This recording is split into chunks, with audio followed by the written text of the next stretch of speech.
झारखंड के प्राथमिक व मध्य विद्यालयों के शिक्षक नियुक्ति की प्रक्रिया को लेकर विभागीय स्तर पर जल्द निर्णय लिया जाएगा। इसके लिए बिहार, पश्चिम बंगाल व दिल्ली के शिक्षक नियुक्ति नियमावली की जानकारी जुटाई गई है। मंत्री जगन्नाथ महतो ने इन राज्यों की नियुक्ति प्रक्रिया की जानकारी मांगी थी। उन्होंने विभागीय अधिकारियों के इस संबंध में विचार विमर्श किया है। संकेत है कि झारखंड सरकार बिहार के नियमावली को ही यहाँ के भी नियुक्ति का आधार बनाएगी।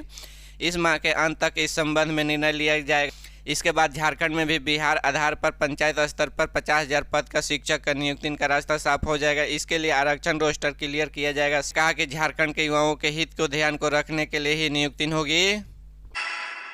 हाई कोर्ट से बीते 17 दिसंबर को खारिज हुई नियोजन नीति के मामले में हेमंत सरकार का सर्वोच्च न्यायालय जाना मुश्किल लग रहा है। सूत्रों के अनुसार मुख्यमंत्री हेमंत सोरेन के निर्देश पर कार्मिक विभाग ने नई नियोजन नीति का अंतिम रूप दे दिया है। जल्द ही नई नियोजन नीति का कैबिनेट की बैठक में रखा जाएगा। कैबिनेट की मुहर लगने के बाद नियुक्तियां शुरू हो जाएगी। इसके साथ ही नियोजन नीति को लेकर चल रही है उपायों की स्थिति दूर हो जाएगी।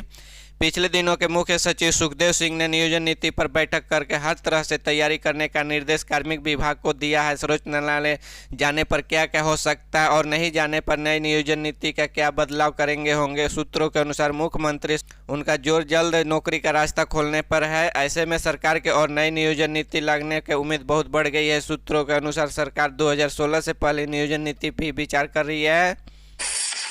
झारखंड के कृषि मंत्री बादल पत्रलेख ने राज्य के उन किसानों के लाभ पहुंचाने के लिए 467 करोड़ रुपए के परिव्यय के साथ शनिवार को जल संरक्षण योजना शुरू की, जिन्होंने पिछले साल सूखे के समान किया।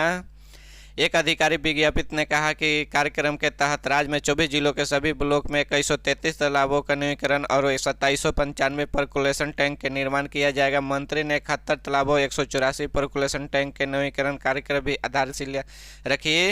एक परकुलेशन टैंक के भूजल भंडार के रिचार्ज करने के लिए एक कृत्रिम रूप में निर्मित सतत जल निकाय रांची के नगरीय इलाकों के एक कार्यक्रम में उन्होंने कहा कि झारखंड सरकार के किसानों के लाभ के लिए सभी प्रयास कर रही है।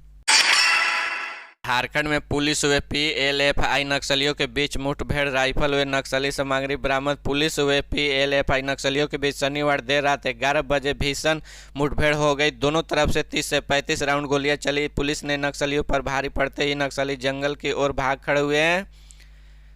इस दौरान पुलिस से एक राइफल ने नक्सली सामग्री बरामद की। मुठभेड़ के बाद पुलिस सर्च ऑपरेशन चला रही है। पश्चिमी सिंहभूम जिले के एसपी आशुतोष शेखर ने कहा कि पुलिस को सफलता मिली। आगे नक्सलियों के विरुद्ध अभियान जारी रहेगा।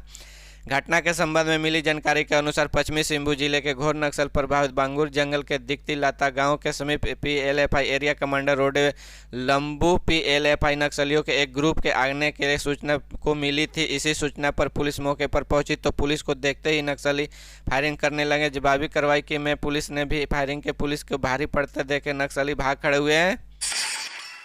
झारखंड सरकार ने शिक्षक की बहाली की प्रक्रिया शुरू कर दी है, लेकिन नियुक्ति के लिए विज्ञापन निकलने के साथ ही इसका विरोध शुरू हो गया। दरअसल सरकार शिक्षकों की बहाली कॉन्ट्रैक्ट पर कर रही है।